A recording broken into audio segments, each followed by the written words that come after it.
Marisikalo tile 17 san 2026 ani wɔɔrɔ an b'aw ladɔnniya k'a fɔ aw sɔgɔlen don Mali kunnafoni jabaranin na aw bisimila don kibaru kɛnɛ kan.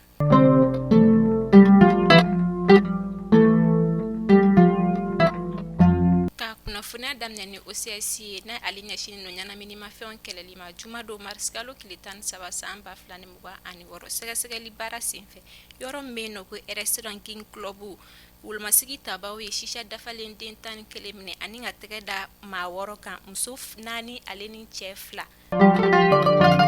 Juma tɛmɛnen Marisikalo tile 17 san 2026 ani wɔɔrɔ Tawusani ale ni Burɛmu cɛla ye kilomɛtiri 30.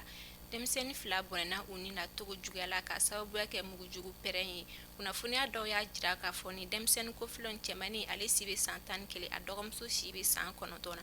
Mugujugu pɛrɛn kɛra sababu ye o yɔrɔ bɛɛ la fɛn min ye cɛmannin ye ale ka kalifa ko o minɛ a la. Min ye bogotiginiw ye u y'u kunda n'o ye Tawusa CSCOM na olu y'u labila ka taga Burɛmu CSRF la. Nɛgɛ kanɲɛ 16 waati joginnin kɔfɛ bogotiginin Ala y'ale ka kalifa minɛ a la.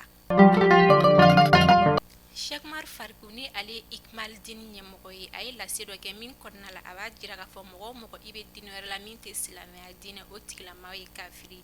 Ni waleya in kɔfɛ diinɛ yɔrɔ tigilamaw bɔra k'u ka dusumakasi jira min kɔnɔna la o b'a jira k'a fɔ ni waleya in ma bɛn o ma bi a ma bɛn o ma sini. Min ye Sheikh Umar Farikou ye ka kɔrɔfɛw ye an ka jɛ an k'o lamɛn. Chrétien ye kafiri, bolisɔnna ye kafiri, yahudiya ye kafiri, bouddhisme mɔgɔw ye kafiri, ntasilaw ye kafiri, diinɛ o diinɛ silamɛya nalen kɔfɛ a bɛɛ ye fasera fo silamɛya.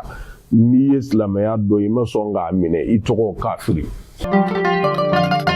Guinée jamana an bɛ taga kɔkan kibaru la Guinée jamanakuntigi Mamadu Dunbiya tɛnɛndon Marisikalo tile 16 san 2026 ani wɔɔrɔ ale ye Libéria jamanakuntigi ni Sierra Leone jamanakuntigi bisimila.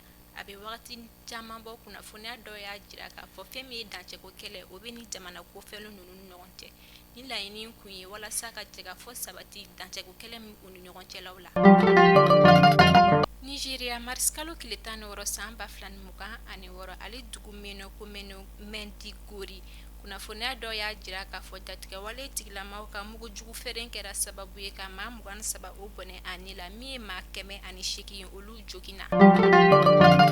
Ni ne bɛ dan sigi an ka bi don kibaru la aw k'an bɛn don nata kunnafoni kuraw kɛnɛ kan fɛn min ye sunkalo ye Ala ko o tɔ timɛ ko ɲuman yira a la ka bɛn ni kɛlɛya ko sabati ba maliba kɔnɔna la.